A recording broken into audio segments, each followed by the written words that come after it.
Lemon chicken বানানোর জন্য প্রথমে দিয়ে দেবো 1 চামচ গোলমরিচের গুঁড়ো, 2 চামচ আদা রসুনের পেস্ট, 1 চামচ পিঙ্ক সল্ট,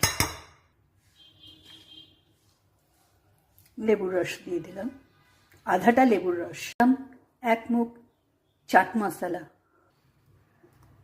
3 চামচ দই, শুকনো লঙ্কার গুঁড়ো, দিয়ে দিলাম 1 টেবিল স্পুন তেল। খুব সুন্দর করে মেখে নিয়ে 30 মিনিটের জন্য ম্যারিনেট করে রেখে দেবো। এক এক করে সাজিয়ে দিলাম, ঢাকা দিয়ে দিলাম, কম আঁচে রান্না হবে এটা।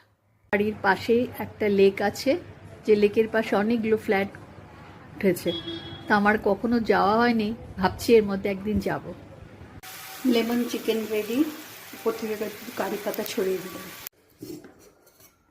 খেয়ে দেখি কেমন হয়েছে।